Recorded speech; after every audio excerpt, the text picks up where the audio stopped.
Hi, I'm Avery Davidson. And I'm Kristen Oakes-White. Thank you for joining us for This Week in Louisiana Agriculture, the only TV show bringing Louisiana farmers and consumers together every week. Well, it's the end of summer, and for one Louisiana crop, that means planting season. It's an unusual exception to most crops in America, which are typically planted in the spring. And this year, we're unusually behind in planting. Wet weather, including rain from Hurricane Barry, has put growers behind in getting the 2020 sugarcane crop in the ground. As Twila's Neil Melanson tells us, like summertime, the planting season is growing short. In July, Hurricane Barry came almost directly over these sugarcane fields, knocking stalks down with winds and flooding the area with rains. Ricky Gosselin is the farmer who operates on these lands and says the problem has been the rains before, during, and after the storm. Yeah, unfortunately, sometimes we monitor our progress on how much we accomplish, in our field work on any given time. And this particular year, we had 0 stalks planted in the ground, and here we are approaching September the 1st, and I truly don't expect us to get any cane in the ground until the first week of September if the weather improves currently. Gosselin is certainly one of the hardest hit in the state, but planting is definitely behind schedule, according to the American Sugarcane League president, Jim Seemaw. Generally, we like to start in early August, the first week or so of August. And we've made some starts, but just constant rains have really delayed where we'd really like to be planting right now. We're approaching the end of August and would probably like to be in the 70 to 80% completed range, and we're probably 30–40% completed with planting right now.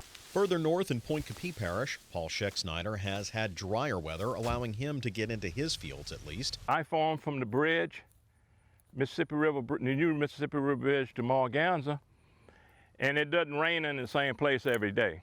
And so we've been moving around, but we're getting it done, I've been kind of fortunate right here, and I think we can, with the right weather, I can finish doing the planting in at least about 11 days. Scheck-Snyder is also facing a different situation in these soybean fields, which he just cut 2 days before. Beans were always something to grow, so fields didn't sit idle, but the low prices in the markets are causing him to shift these acres back into sugarcane.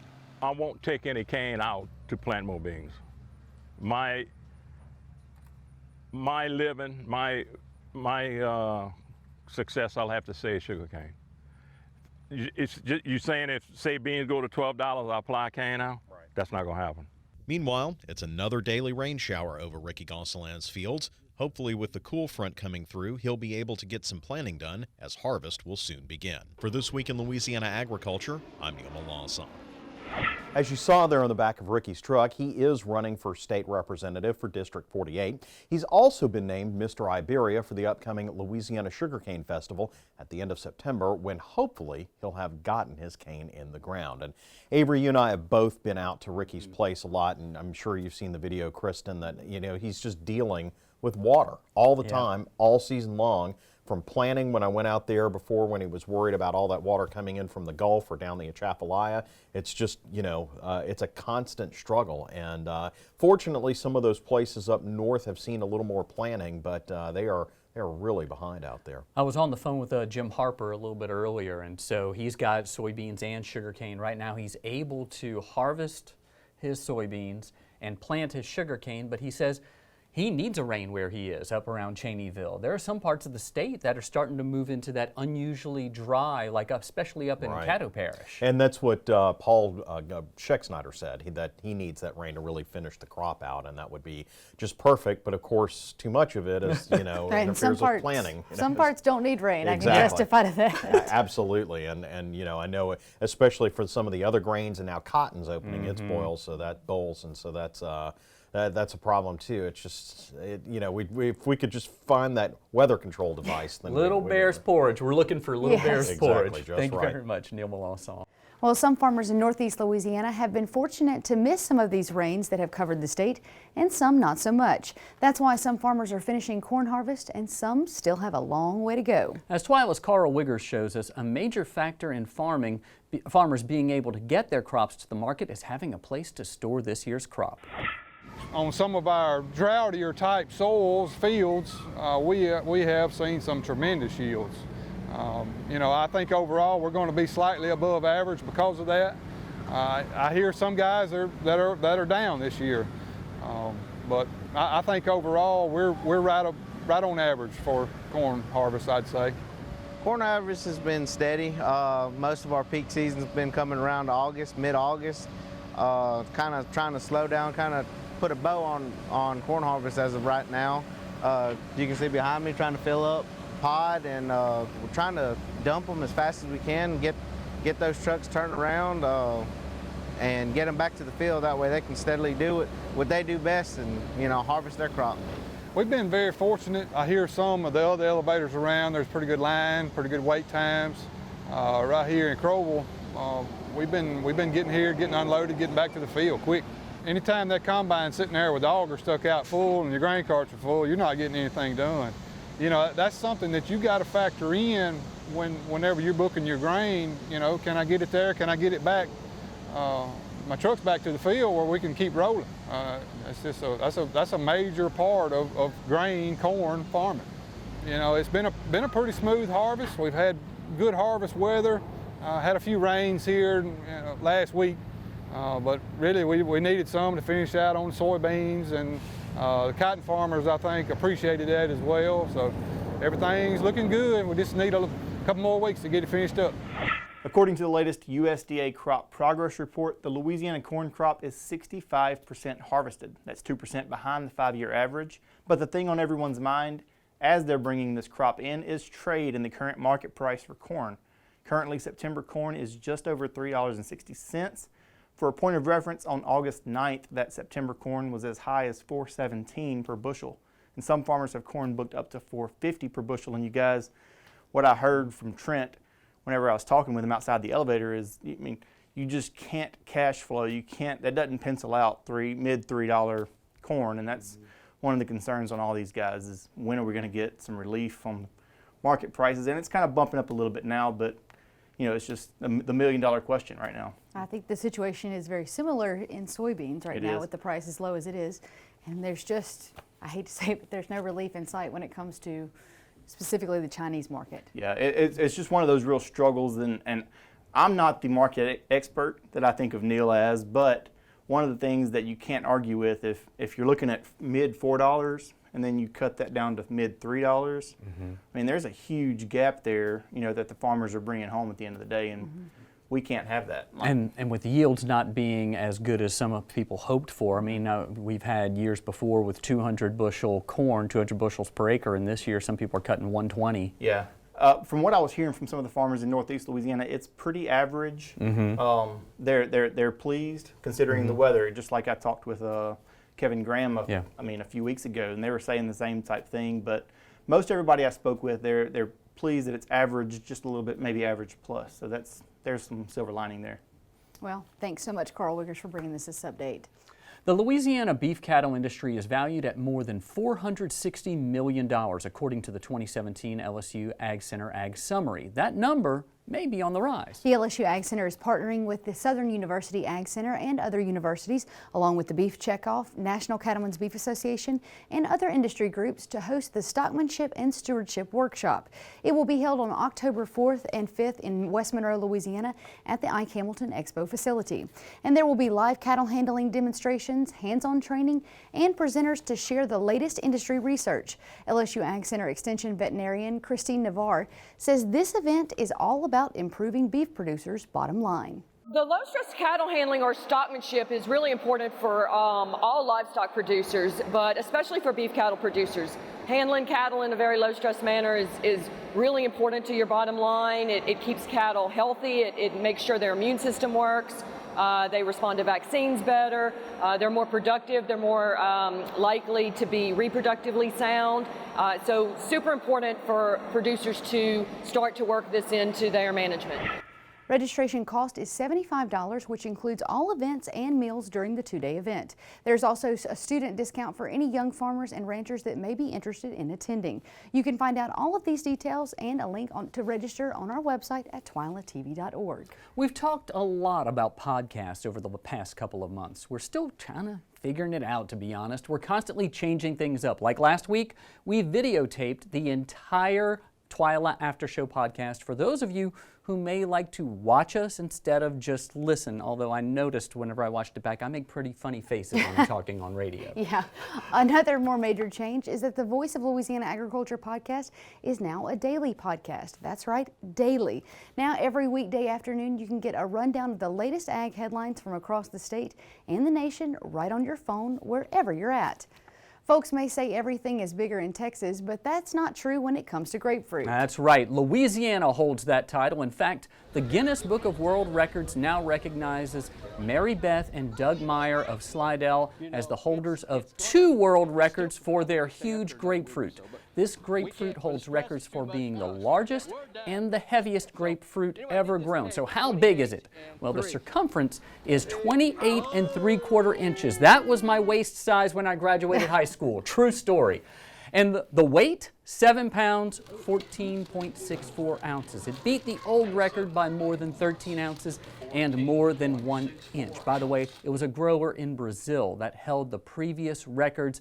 That was just an absolutely ginormous grapefruit. It was huge, and I want to know what it tasted like. Did they hack into it No, afterwards? it's frozen. They froze it so that they could keep Oh. it. That's how come they had it at yesterday's presentation. I got you. But what's really cool is it's not someone who has a citrus grove in Plaquemines I Parish. know. It was just a guy in his backyard.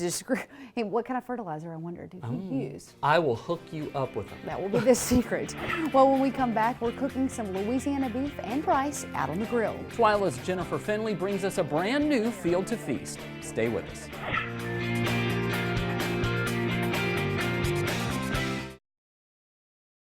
I now hope they're fighting today. I hope they are. Put a Dorito right here.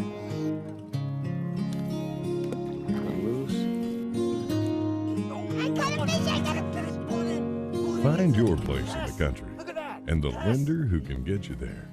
Find Louisiana Land Bank. Financing for country homes, recreational property, farms and ranches, and agribusiness. Louisiana oysters, salty, sweet, and delicious. But have you ever thought about what happens to all those oyster shells? Most of them end up in trash cans and landfills. The Coalition to Restore Coastal Louisiana is changing this with its oyster shell recycling program. And you can help by visiting these participating restaurants. It's a simple and delicious way to restore our coast. The shells will then be used to sustain and rebuild oyster reefs. Remember, once you shuck them, don't just chuck them.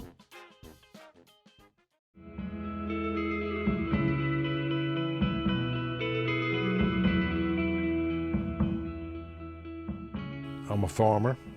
I am a farm wife. I am a cowboy. I am a grass farmer. I'm a businesswoman. I'm a conservationist. I am an advocate. I am a voice for Louisiana farmers. I'm always learning. I'm a husband. I'm a mom. I am a dad. I'm a granddad. I am a consumer. I grow the food that feeds your family, and I'm proud of it. I am Farm Bureau. I am Farm Bureau. I am Farm Bureau. I am Farm Bureau. I am Farm Bureau. I am Farm Bureau. I am Farm Bureau. We are Farm Bureau.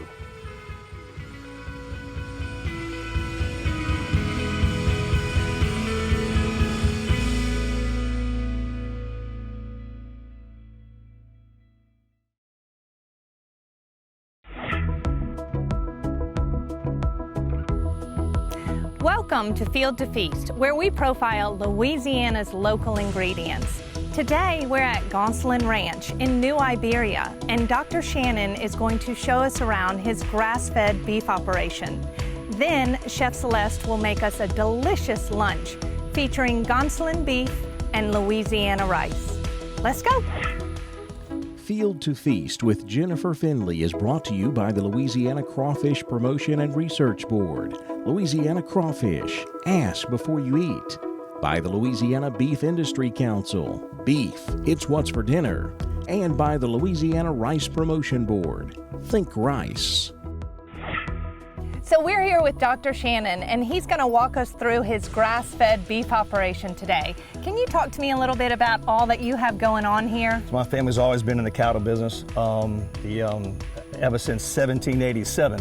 Actually, our brand was registered in the Attakapaw district as early as that. So according to the books we find, and we're probably the 10th oldest brand in the United States. Oh my word. So we have been in the cattle business throughout our lives and our family's history. But in 2005, we were trying to figure out a niche market. We were looking at trying to do something a little different. Well, the American Grass-Fed Association at that time had a vetting process to where they actually sent a vet down here for 2 days, went over our protocol, what we're doing, why we're doing it, and they allowed us to join the American Grass-Fed Association. The requirements for being grass-fed are? No hormones, no antibiotics, and no processed feed. And what it does, it produces a lean meat, 80-20 across the board. Every cut is about that lean. Of course, that has been recommended by the American Heart Association and those guys as far as being better for you than a heavily marbled steak. I like heavily marbled meat too sometimes, but not all the time. So our product forms a niche with people who are in that. First off, local is huge. Local is such a big thing, way bigger than anybody thinks. And we're producing a healthy product here locally, and that sells itself, to be honest with you. We have a market here on the ranch. We have a meat market here up front on the road that we sell our product here locally. We do internet sales, we do deliveries, home deliveries, and we go to the local farmers markets in Lafayette, Baton Rouge, and New Orleans. And we also sell to several restaurants in New Orleans. We started the grass-fed thing as a little niche, thinking we might sell a couple of calves a month to our local family and friends. And as they found out what we were doing, they would say, man, that's just like my grandma used to do, or just like my grandpa used to do, which we are taking a step back in time by allowing the animals just to graze and process them on a grazing finish, not so much a processed feed finish. Does it take longer this way? It does. Okay. It does. And we're talking about almost twice as long, about 30 to 36 months before we have an animal on grass that is ready for processing. So this investment, though, was worth it for your ranch? Yes, it was. Yes, it was. It allows us to do direct marketing from pasture to plate. There's all kind of sayings out there now. Field to feast. Field to feast. Exactly. There you go. You know, the client can actually come here and actually, if they want to, pick out an animal that they want, and they'll get it on their in 2 weeks. So it's very fresh.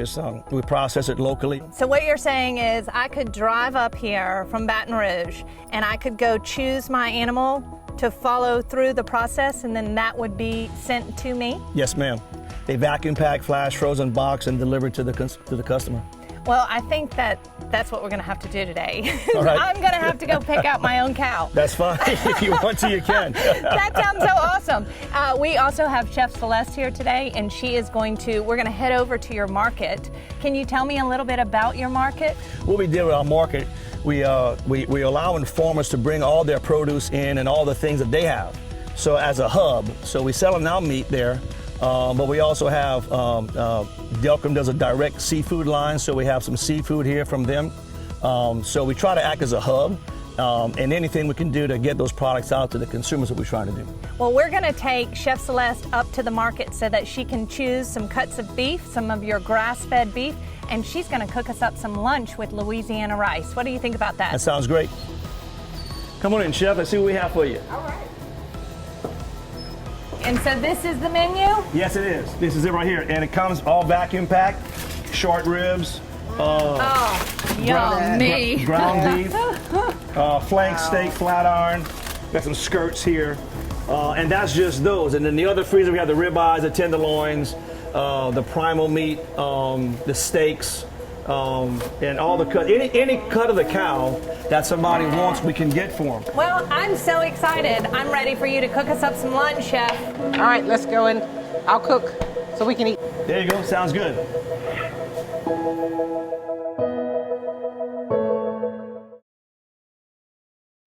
Landowners are minding the Louisiana forest for our grandchildren. A place for wildlife, recreation, lumber for homes. It's the right thing to do. Forestry, covering half our state, all of our hearts.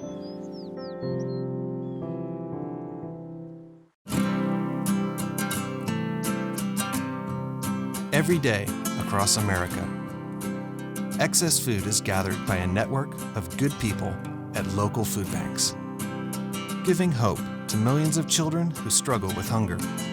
They've earned their wings, and you can too. Together, we can solve child hunger. Support Feeding America and your local food bank at feedingamerica.org. Before you sweeten your morning joe, before the icing on the cake, before the sugar hits the shelf, it begins with a family of sugarcane farmers dedicated to growing Louisiana for more than 220 years. The Sugarcane Growers of Louisiana, making life sweeter, naturally. Sugarcane, sweet sugarcane.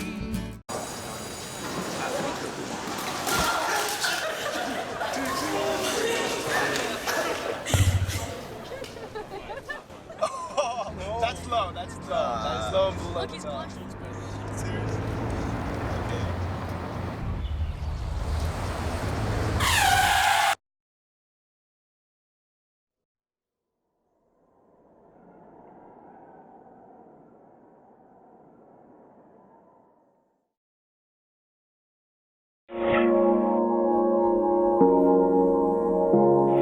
We're back in the kitchen here at Gonsolin Ranch, and Chef Celeste is going to cook us a wonderful lunch. What do you have going on today? Well, we have a local feast. We're going to start off with a nice market salad that has local ingredients, and then we're going to get our Louisiana rice started. Awesome. Because the rice is going to take the longest of everything. And then we're going to finish out with our beef. Louisiana rice is always the perfect accoutrement to Louisiana beef, yes? I agree. Awesome. I love working with you too because you must say the word local 500,000 times every time we're together. Local, local, local, Yes, local, I local. love fresh local ingredients. So. Well, let's get started. So in your salted water, you added garlic before your rice. I've never done that. I did. This water is going to be so flavored that you can just take this as a nice broth if you'd like. So that's what we're about to do. I learn something new every time I'm with you. So now I'm going to add some red onion. You're making a flavored broth and then adding your rice to that. Correct. Then I'm going to add a little bit of crushed red pepper. And you'll see when we finish the colors that's going to come out. I'm going to add some green onion. We're going to let that go. The rice is in there now, so we're done with that. So now I'm going to walk over to the fridge and get my salad so we can start on the salad. Those look delicious. Okay. Are those from Fullness? This is definitely from Fullness, yes. So this is just some arugula. It already has a peppery taste. They have the best arugula on the planet. We're going to take it a step further. So we're having a Louisiana beef, Louisiana rice, and salad lunch. Could there be anything more wonderful at the ranch, no less? I don't think so. Besides the scenery, I mean, it's just awesome. A perfect Sunday afternoon. Have you ever eaten raw eggplant? I have never eaten raw eggplant. Okay, you're about to eat raw eggplant. This is what we're going to do. We're going to take off the top, take off the little tail. It's another way to get all of those nutrients your body is craving. Right. This is, of course, another farm fresh tomato. Chestnuts from Mushroom Maggie's. I recognize them. They are so nutty, so delicious. May I try one of these as well? That's going on the salad, but it's not only going on the salad. The rice? Oh! Do tell. You just throw it right in there. It's going to cook in there with my rice. And when you see this rice, it's going to be incredible.